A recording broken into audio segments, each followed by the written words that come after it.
Bonjour, bienvenue sur Les Livres s'enchaînent. Aujourd'hui, je vous présente MacTag de Gildas Guyot, paru aux éditions Inuit.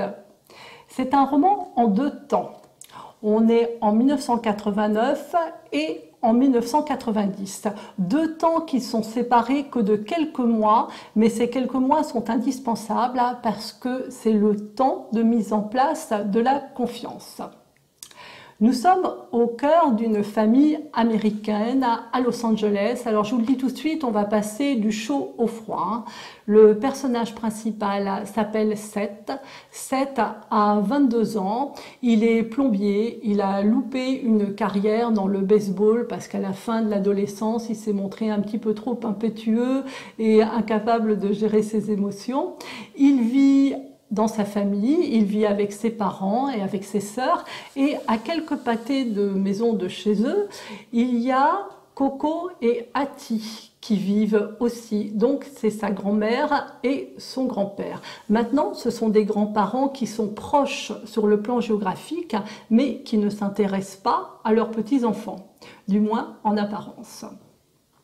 En 1989, Coco, la grand-mère, décède et Hattie, le grand-père, décide de venir vivre chez son fils et d'intégrer la famille. Alors c'est quelque chose qui se fait tout naturellement, personne ne se pose de questions, on est dans une normalité de fait, l'aïeul vient vivre chez son fils.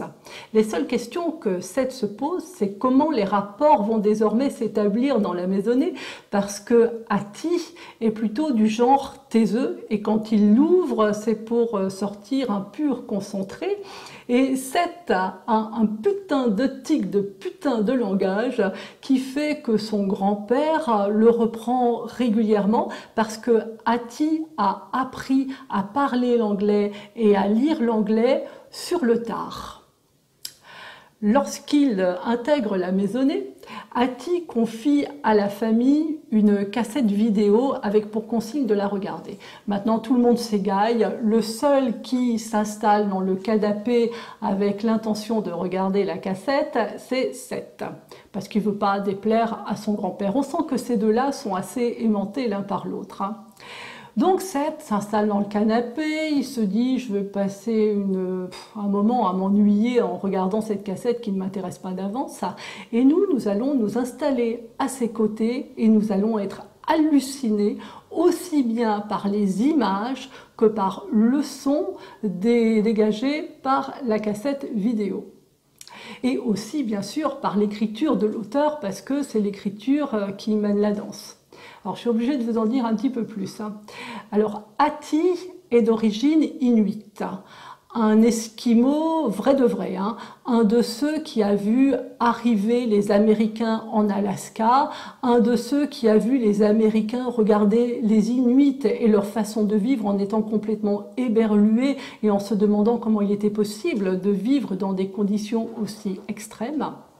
Et à la fin de la cassette vidéo, Seth comprend que les Américains n'ont pas simplement annexé l'Alaska, mais qu'ils ont aussi distillé dans le peuple inuit le doute et l'espoir d'une vie meilleure. Ensuite, on se retrouve donc quelques mois plus tard, en 1990. Le grand-père et le petit-fils ont appris à vivre ensemble, ils sont devenus assez complices, et Hattie offre sa voiture à Seth. Alors sa voiture, c'est une Chevrolet Impala mythique et il offre sa voiture à son petit-fils en ne posant qu'une seule condition. Il veut que Seth l'emmène à Las Vegas le samedi suivant. Et putain que ça tombe mal parce que putain qu'il avait un super match à aller voir ce jour-là. N'empêche que Seth cède aux caprices de son grand-père et il accepte de l'emmener à Las Vegas. Et nous allons suivre ce voyage à Las Vegas avec eux. Et c'est un voyage qui n'est pas seulement un voyage en voiture, mais c'est une remontée dans le temps et une remontée dans l'histoire d'Hattie. Alors ce roman est bourré d'indices disséminés un petit peu partout, il est bourré de micro-rebondissements, même si c'est une fiction, on sent que l'auteur est très rigoureux dans la restitution des faits. L'écriture est aussi riche et aussi belle que celle de Le goût de la viande, le premier roman de Gildas Guyot, une écriture qui fait appel à l'ensemble de nos sens. J'ai passé une petite semaine à lire ce roman. Et quand je passe du temps dans un livre, c'est plutôt bon signe. Ça signifie que je me plais dans l'histoire et que je n'ai pas envie de quitter les personnages. MacTag est un des romans de la rentrée, il sort le 15 septembre et je vous impose, je ne vous le conseille pas, mais je vous impose de vous procurer de ce roman et de le lire parce que c'est vraiment un moment exceptionnel.